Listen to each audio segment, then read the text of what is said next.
Hola, bienvenidos a este programa Y Jesús dijo. Es para nosotros una bendición que lo estés escuchando. Estaremos estudiando cada palabra que salió directamente de los labios de Jesucristo para conocerlo, entender sus enseñanzas y acercarnos más a Él. Esperamos que disfrutes de este mensaje, sea bendición para ti y ayúdanos a difundirlo entre tus conocidos. Dios te bendiga.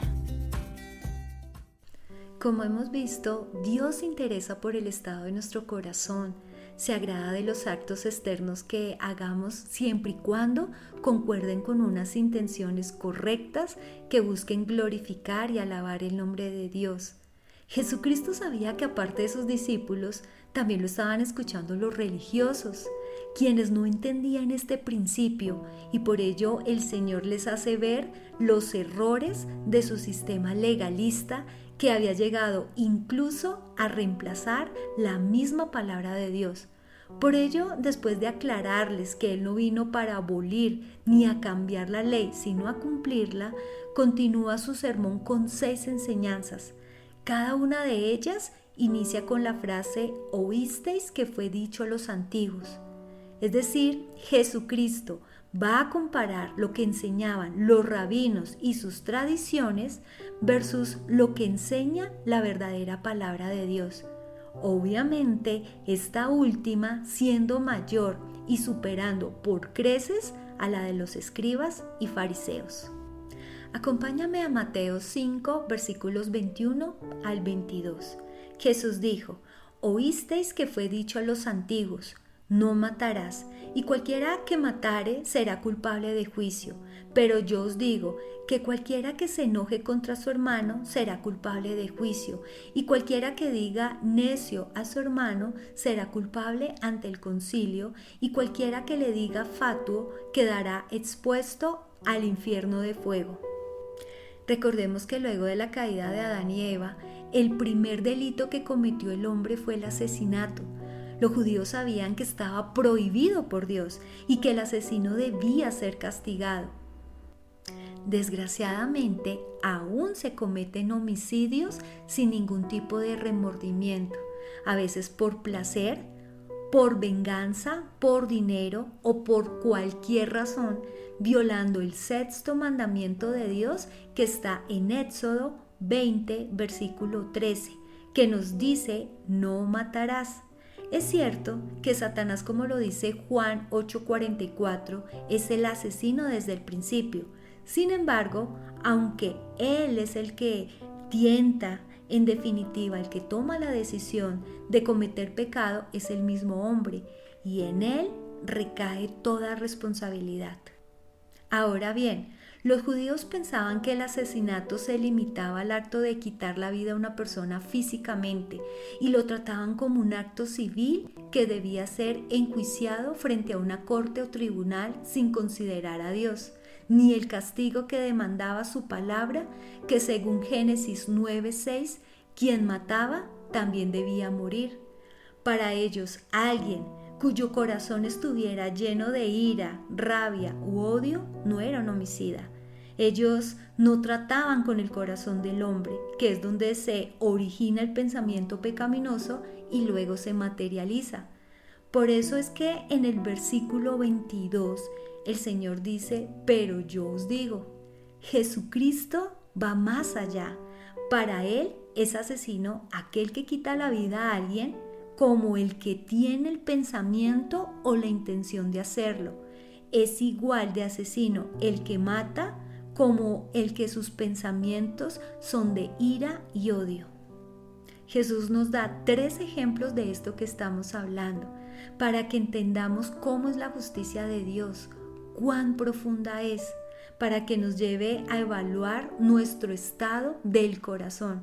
El primero es: enojarse contra su hermano será culpable de juicio.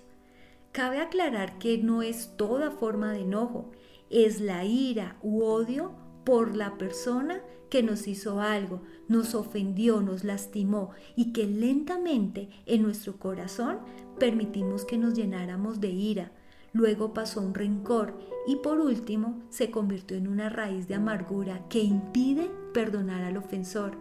a pesar que la Escritura dice en Efesios 4:26, airaos, pero no pequéis, no se ponga el sol sobre vuestro enojo.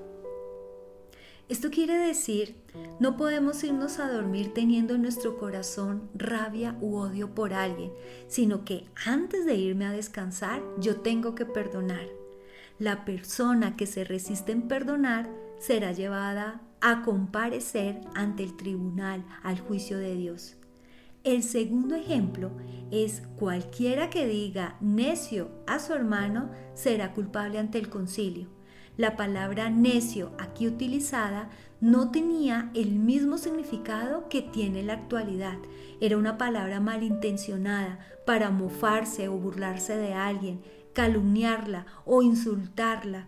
Es equivalente a decirle a alguien descerebrado, cabeza hueca. Con ella se demostraba desprecio a la persona a quien se le decía y era culpable ante el concilio. Fíjate que en el primer ejemplo era un odio que se sentía, pero aquí avanzó el pecado, porque pasa a hablar mal de alguien, decir cosas en contra de él.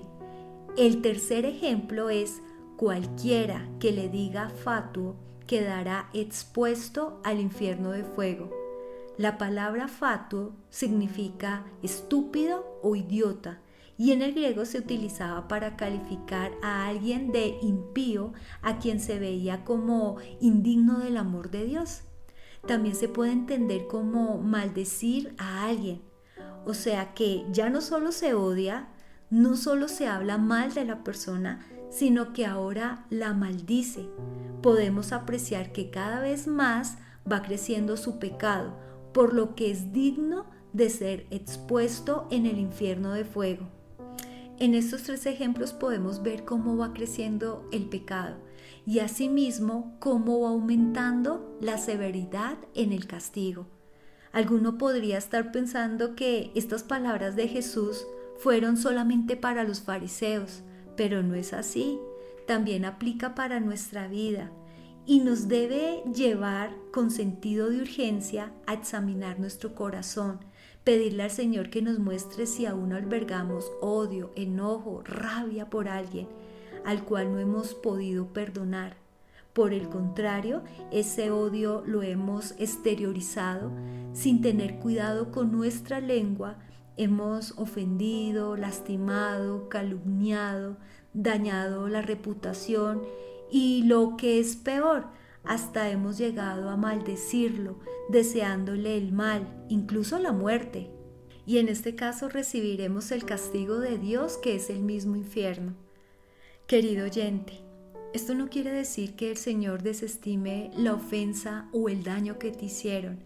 Él más que nadie sabe qué es sufrir, ser golpeado, humillado, sentirse abandonado, calumniado, burlado, incluso hasta lo mataron, pero a pesar de ello, dándonos ejemplo, estando clavado en la cruz, cuando le gritaban toda clase de insultos, oró al Padre y pidió que los perdonara, porque no sabían lo que hacían. Hoy, el mismo Señor Jesucristo te pide que sueltes esa carga, que lo entregues todo en las manos de Dios. Él te hará justicia. Pídele a Él que sane tu corazón, te ayude a perdonar, limpiar tu corazón y te dé sabiduría para que las palabras que salgan de tu boca siempre sean dirigidas por el Espíritu Santo y sean palabras de bendición y de edificación. Hemos llegado al final de este episodio. Te doy las gracias por escucharnos. La próxima semana concluimos el estudio de Jesús y la ira. Si este mensaje fue de edificación y quieres apoyarnos, compártelo con tus amigos y familiares. La bendición del Padre, del Hijo y del Espíritu Santo esté con cada uno de ustedes. Hasta una próxima oportunidad. Recuerda, Dios está contigo y eso es suficiente. Bendiciones.